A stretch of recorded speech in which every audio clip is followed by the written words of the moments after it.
En France, Ahmed Bakayoko et Manuel Valls préparent l'arrivée de François Hollande en Côte d'Ivoire. Le président français sera à Abidjan le 17 juillet prochain dans le cadre du renforcement de la coopération entre la Côte d'Ivoire et la France. Et toujours en France, Nicolas Sarkozy mis en examen pour trafic d'influence et corruption. L'ancien président français a réagi sur le net pour dénoncer une mise en examen injuste et infondée. Et ici en Côte d'Ivoire, le gouvernement apporte son soutien aux familles des victimes des pluies diluviennes, des vivres et non-vivres offerts aux populations de Mossikro et de Zéban. Il est 13h à Abidjan. Bienvenue à tous. L'arrivée du président français en Côte d'Ivoire se précise. François Hollande sera à Abidjan le 17 juillet prochain. C'est l'information essentielle à retenir après l'audience que le Premier ministre français Manuel Valls a accordée à Ahmed Bakayoko, ministre d'État, ministre de l'Intérieur, qui séjourne en ce moment en France. On fait le point avec Abou Sanogo. Le ministre d'État, ministre de l'Intérieur et de la Sécurité Ahmed Bakayoko reçu en audience par le Premier ministre français Manuel Valls à l'hôtel Matignon à Paris. Les échanges entre les deux hommes ont porté sur la préparation du déplacement du président de la République française François Hollande en Côte d'Ivoire le 17 juillet prochain et sur le renforcement de la coopération franco-ivoirienne que cette visite d'État favorisera dans tous les domaines, particulièrement sur le plan économique. Nous avons évoqué la situation économique de nos deux pays et les relations entre la France et la Côte d'Ivoire, notamment dans la préparation du voyage du président de la République François Hollande à Abidjan le 17 juillet prochain. Et je pense qu'avec le président Ouattara, ça sera un moment important pour la relation entre nos deux pays. Le ministre d'État Ahmed Bakayoko a salué l'excellence des rapports entre la France et la Côte d'Ivoire. S'exprimant sur les conséquences matérielles et humaines de la saison des pluies, le ministre d'État Ahmed Bakayoko a réaffirmé qu'un effort particulier sera fait en matière de relèvement du dispositif ivoirien de protection civile. Nous avons mis l'accent sur la protection civile. Notre coopération est très bonne. Nous avons beaucoup travaillé avec le ministère de l'Intérieur dans le domaine de la sécurité. Nous avons souhaité mettre l'accent sur l'administration du territoire, la décentralisation, avec un focus particulier sur la protection civile. Vous voyez les problèmes que nous avons, les inondations. Nous avons informé nos collègues de ce que nous avons créé chez nous, le service des pompiers civils, afin que la protection, les secours soient près des populations dans les villes. Le ministre d'État, ministre de l'Intérieur et de la Sécurité Ahmed Bakayoko participera le jeudi 3 et vendredi 4 juillet au 5e forum de l'action internationale des collectivités afin d'amplifier la coopération internationale à destination des collectivités territoriales ivoiriennes. Toujours en France, Nicolas Sarkozy a été mis en examen dans la nuit de mardi à mercredi pour trafic d'influence, corruption et recel de violation de secrets professionnels à l'issue d'une garde à vue. L'ancien président français dont on annonçait le retour sur la scène politique, d'abord à la tête de l'UMP, puis comme candidat pour briguer un mandat présidentiel aux prochaines élections, a réagi sur le net pour dénoncer une mise en examen injuste et infondée. Ici en Côte d'Ivoire, précisément en Mans, après plus de 10 années de suspension, la Cour d'assises reprend du service. L'audience solennelle d'ouverture de la première session a eu lieu en présence des autorités de la région. Pour cette session, ce sont 40 affaires de crimes qui sont pendantes devant la Cour d'assises de Mans. Plus de détails dans le commentaire de Chantal Eouma à Kanda. C'est en 2002 que la Cour d'assises de Mans a mis fin à ses activités pour cause d'insécurité. Depuis cette époque, les cas de crimes et assassinats dans la région ouest ne sont plus jugés. Avec la fin de la crise, l'état de droit s'installe à nouveau dans la cité des montagnes. La reprise des audiences de la Cour d'assises de Mans vient mettre fin à l'impunité dans l'ouest ivoirien. Les crimes et autres atteintes graves aux droits de l'homme seront désormais jugés. L'ère de l'impunité est terminée. Il ne faudrait pas que les gens commettent des crimes qui sont les plus odieux dans notre nomenclature et espèrent échapper à la justice. Sans justice, il n'y a pas de paix, il n'y a pas de débat. L'ouverture solennelle marque le début des audiences. Pour cette session, ce sont 40 affaires de crimes qui sont pendantes devant la cour d'assises. Notamment 7 cas d'assassinat, 6 cas de meurtre, 7 cas de coups mortels, des cas de viol et divers autres crimes. Les 14 membres de la Cour d'assises de Mans ont la lourde charge de rassurer les populations à travers leurs délibérations. Nous sommes très heureux. Je pense que l'ouverture de la Cour d'assises marque la normalisation de la situation dans cette région et également la fin de l'impunité. Ce qui sous-entend que désormais la population sera en sécurité à partir du moment où les grands criminels seront jugés et condamnés conformément à la loi.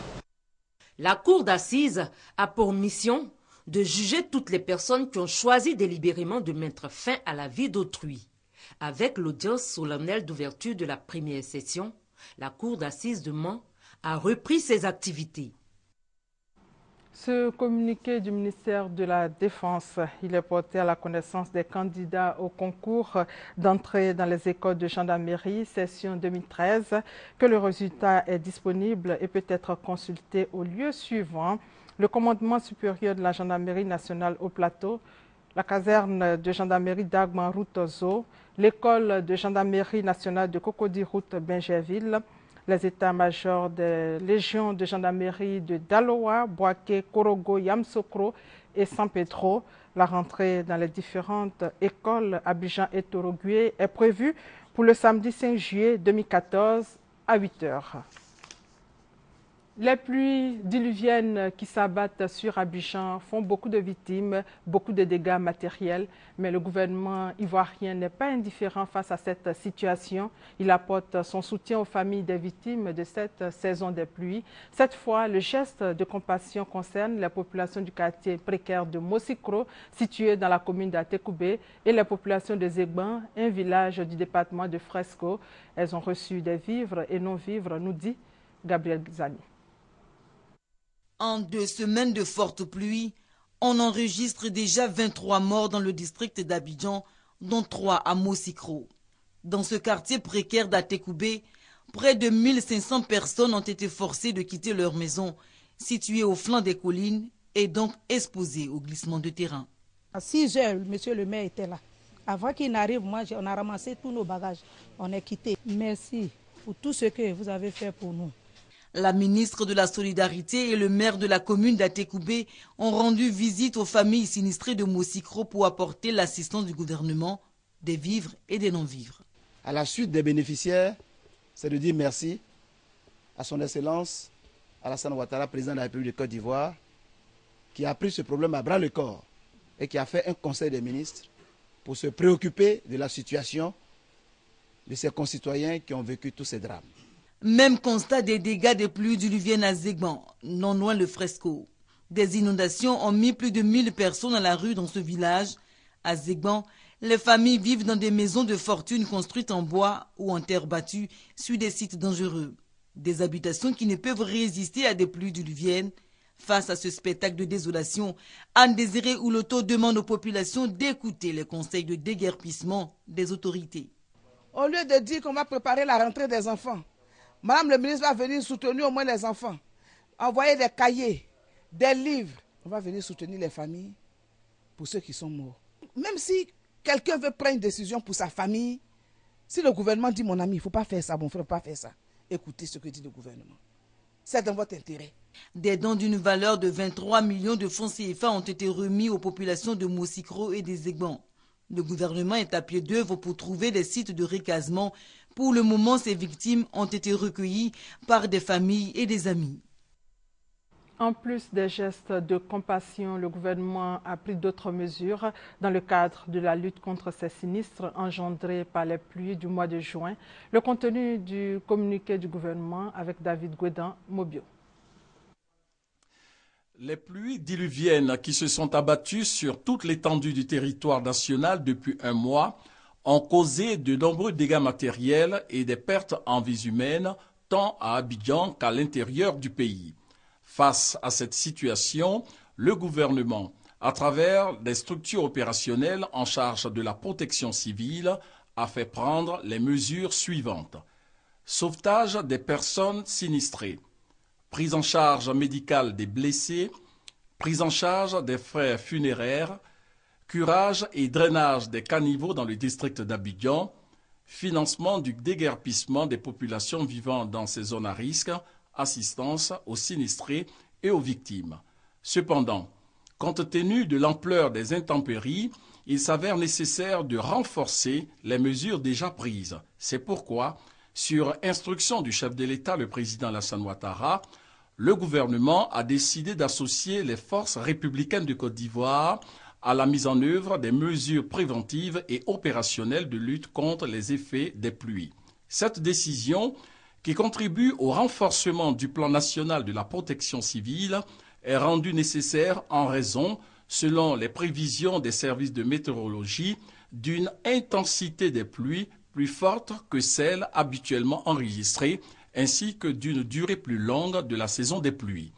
Le gouvernement a par ailleurs décidé de réactiver le comité de crise présidé par le Premier ministre, chargé de faire face aux catastrophes naturelles, de réactiver l'équipe chargée d'appliquer le plan d'organisation de la réponse de sécurité civile dans chaque département, de sensibiliser les populations sur les risques liés aux intempéries enregistrées, d'effectuer les travaux d'assainissement et de curage des canaux d'évacuation des eaux de pluie, de rétablir les voies urbaines et interurbaines ainsi que les réseaux de distribution d'eau et d'électricité endommagés, d'identifier les sites d'accueil des sinistrés dans chaque commune, école, stade, famille d'accueil, de mettre sur pied un poste de commandement opérationnel auprès des FRC doté d'un numéro vert, de procéder à la libération avec effet immédiat des sites jugés à risque.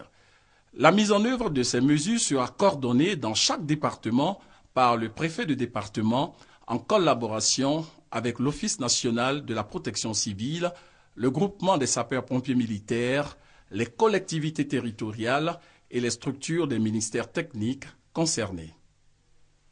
Et il pleut toujours sur la ville d'Abidjan, provoquant des inondations dans certaines communes.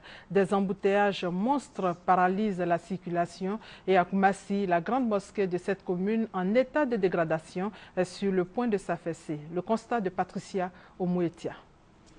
Un mur lézardé, un sol humide, une toiture poreuse, des nattes de prière mouillées. C'est le triste tableau qui nous accueille ici à la grande mosquée de Koumassi. Selon le président de la communauté, des actions doivent être initiées pour la réhabilitation de cette maison de Dieu qui menace de céder. Depuis la saison passée même, ça ne va pas. Là, ça a commencé par la dalle, ça coule. À un moment donné, les roudis là, ça commence, ça tombe. Au sein de la mosquée, on ramasse. Et puis bon, ils viennent, ils collent les endroits qui est tombé depuis l'année passée. Cette année, ça s'est aggravé. Pour ce sous-sol là, ça vient de commencer cette année. La plupart des parties de la mosquée est blessée. C'est tapé. Bon, vraiment, la dalle maintenant est fatiguée. Ça ne peut plus tenir. Voilà. Le temps a eu raison des murs de cette mosquée. Mais à l'inverse, on ne peut pas dire autant de la foi de ces fidèles qui continuent leur prière malgré l'état de délabrement avancé. La sécurité et le confort des fidèles est mis à mal. Ils appellent à l'aide. Qu'on nous aide. Nous voulons dire à l'État de nous aider. De nous aider à arranger la mosquée, de nous aider à arranger en bas, mettre ciment ou bécao. Puis en haut, l'eau descend, l'eau coule partout, même si les femmes, ça coule. Nous voulons demander de l'aide à l'État de nous aider à réaménager la mosquée. Construite en 1965, la grande mosquée de Koumassi est dirigée par l'imam Konaté Daouda. L'édifice accueille plus de 3000 fidèles musulmans. Les pluies diluviennes sont souvent dangereuses pour l'environnement et sont souvent la cause de dégradation du sol. C'est pour maintenir un environnement sain que l'Agence de salubrité urbaine, ANASUR, vient de mener une grande campagne de sensibilisation dans plusieurs localités à l'intérieur du pays. Ces campagnes ont permis aux responsables de l'ANASUR de se rapprocher des ménages afin de les inviter à garder leur cadre de vie sain. Commentaire, Thérèse Tapeyoboué. Ferkesedougou, Kong, Katiola, Makono et Touba sont les villes qui ont reçu la visite des responsables de l'Agence nationale de la salubrité urbaine, ANASUR. Ces visites s'inscrivent dans le cadre d'une vaste campagne de sensibilisation et d'action de salubrité dénommée Opération Balai devant ta porte. Ces opérations de salubrité ont consisté au balayage des artères des localités visitées, au curage des caniveaux et de débroussaillage des lieux publics. À Katiola, nous allons tout faire pour rendre notre ville de Katiola très propre. Au cours de ces campagnes, les responsables de la nature ont invité les populations à la bonne utilisation des ordures ménagères pour maintenir propre leur environnement. C'est une opération de sensibilisation qui vise à ramener des habitudes quotidiennes telles que le balayage des maisons, le balayage des commerces très tôt le matin avant de se rendre donc dans son commerce ou avant de quitter sa maison. Il faut s'assurer que vous avez balayé votre maison, que votre environnement est sain. C'est Ferke Sédougou qui a abrité la cérémonie officielle de l'opération Balai devant ta porte. Le maire de la localité a rappelé que les questions liées à l'environnement occupent une place de choix dans son programme de développement. Notre préoccupation, c'est de faire en sorte que nos populations vivent dans un environnement sain. Nous n'avons pas attendu l'arrivée de la nature. Vous avez dû le constater à travers la ville. Nous avons mis en place des comités de développement de quartier qui s'occupent du balayage des rues, du curage des caniveaux et de l'enlèvement des ordures. Les maires ont reçu divers matériels et équipements en guise d'appui de la nature aux efforts de salubrité de leurs villes respectives.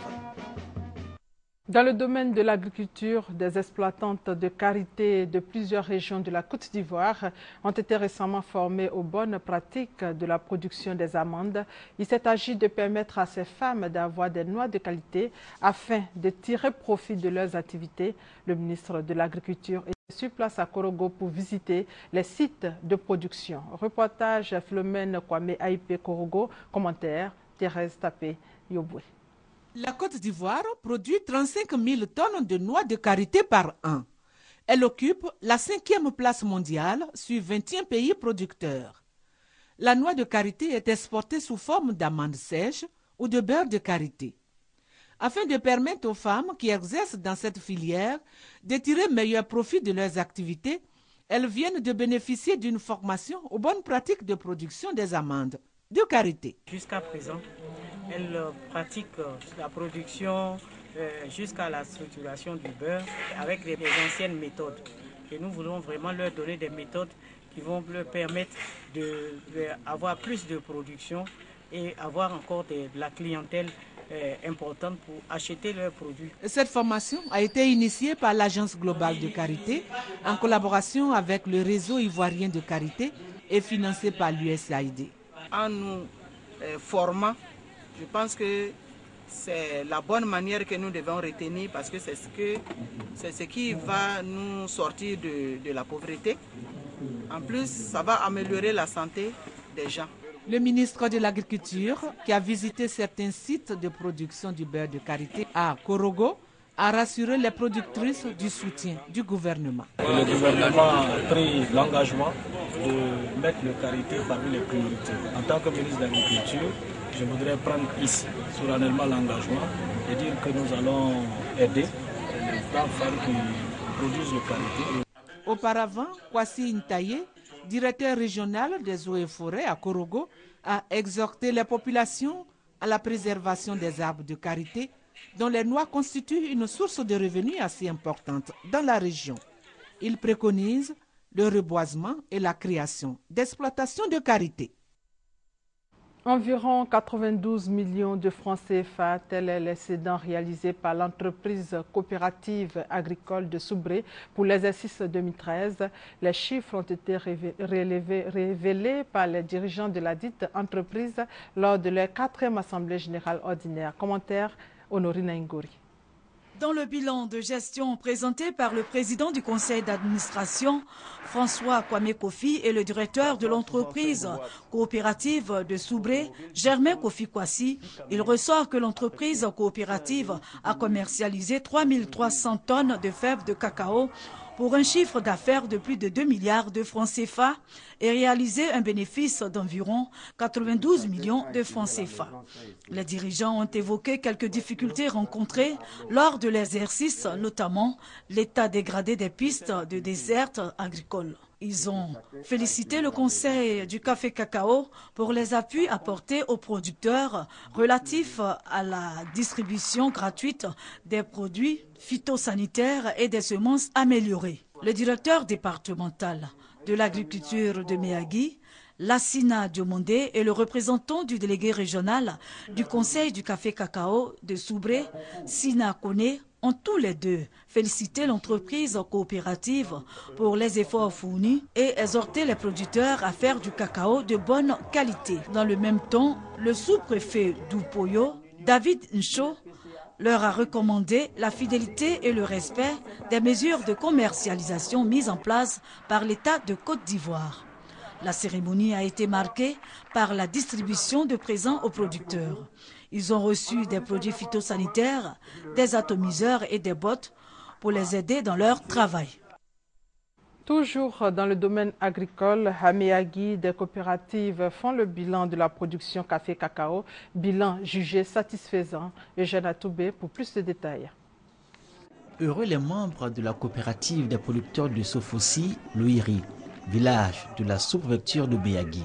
Ils vont se partager 35 millions de francs CFA comme prime à la qualité. Le prix de leurs efforts lors de la campagne 2013. Plus de 1000 tonnes de cacao certifié ont été commercialisées pour un résultat net de 28 millions de francs CFA. Résultat sensiblement identique durant cette campagne 2013 pour la coopérative agricole Tremblin de Méagui et Katamea, qui est crédité de résultat net de 28 790 000 francs CFA. L'entreprise a commercialisé 4 450 tonnes de cacao. Au cours du bilan de fin de campagne de ces deux coopératives, où les meilleurs producteurs ont été distingués, les autorités administratives locales et les responsables de structures d'encadrement ont exhorté les producteurs à s'approprier les bonnes pratiques agricoles afin, disent-ils, de commercialiser du cacao de bonne qualité. Quant aux dirigeants de ces coopératives, ils ont été invités à gérer leur structure dans la transparence et la rigueur pour avoir des coopératives fortes et compétitives, au bonheur des producteurs qui, comme ceux de Sofori Louiri, ont bénéficié d'un bâtiment de 3 classes avec table-banc et bureau de maître à Louiri-Odia. L'Union des femmes du département de Fakobli résidant à San Pedro a décidé de renforcer la cohésion au sein de cette communauté et entre les autres communautés. L'objectif est de garantir la paix et entreprendre des activités économiques au bénéfice des membres et associés pour une plus grande autonomie financière. Commentaire, Honorine Ngouri. Ces ambitions de l'Union des femmes de Fakobli à San Pedro ont été affichées à la faveur d'une cérémonie de présentation de l'association à 2 personnalités, à savoir le parrain Vincent Kwao, secrétaire général adjoint de la présidence de la République, au chef d'entreprise Linda Raché. Pour la présidente de cette union, Louise Ouattara, c'est l'occasion de rendre hommage à plusieurs femmes anonymes ou connues exerçant dans tous les secteurs d'activité à San Pedro et à Fakobli, en mettant l'accent sur l'organisation, l'appui et le renforcement des capacités de celles-ci à créer des richesses et de les citer en exemple. Les membres de l'Union des femmes de Fakobli ont expliqué que c'est cette ambition qui a motivé le choix porté sur la présidente de la cérémonie, Linda Raché, opératrice économique bien connue à San Pedro et également présidente de l'ONG La Voix du Cœur. Elles ambitionnent de réaliser des micro-projets dans le domaine des services et du commerce afin de s'associer dans une gestion de location de chaises et de bâches ainsi que dans la vente des vivriers. L'Union des femmes du département de Fakobli à San Pedro a reçu les encouragements et le soutien moral et financier de ses invités. Ils les ont invités à l'union et à lutter contre la pauvreté de la femme à travers des projets productifs. Bientôt, un orphelinat à Sakassou grâce à une ONG pour mieux prendre en charge des orphelins du VIH-Sida. Les travaux de cet édifice ont été lancés. Reportage Kader Sogodogo. Un orphelinat de 300 lits. Un centre médico-social de 150 lits regroupant toutes les spécialités. Une école et des ateliers d'apprentissage d'art manuel. Une résidence des missionnaires. Voilà le don de l'ONG Children's Hope International.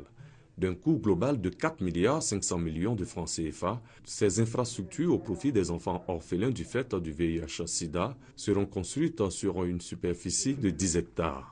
Pour le premier responsable de l'ONG Children's Hope International, ce geste vise à soulager tous ces enfants rendus vulnérables du fait du VIH-Sida. Les enfants qui seront là seront les pensionnés, iront à l'école, et ceux qui ne peuvent pas aller à l'école apprendront un métier. Nous avons un centre médico-social qui servira à la fois à la population et à nos enfants. Et le terrain de sport qui est plus derrière, au fait donner le meilleur aux enfants. Les autorités administratives et les élus de Sakassou ont tour à tour salué cette générosité sans pareille. Un sentiment partagé également par les invités et les cadres de Sakassou. Après la guerre que nous avons connue avec tout son corollaire, de VIH-Sida, d'orphelins et tout ça, donc je ne peux qu'être là pour soutenir ce projet et dire merci à ce vieil ami. C'est un sentiment de joie, tout simplement parce que cet acte que le professeur Fassino vient de poser rentre directement dans la politique du président de la République. Un complexe agropastoral de 15 hectares pour une autosuffisance alimentaire des enfants est également prévu. Plusieurs coups de pioche marquent le début des travaux qui prendront fin dans 18 mois. Les directions régionales du ministère des Ressources animales et halieutiques viennent de bénéficier de 12 véhicules tout-terrain et de 20 motos. Ce matériel roulant devrait permettre aux agents sur le terrain d'être plus opérationnels. Les précisions de Victorine Yao Yobwe.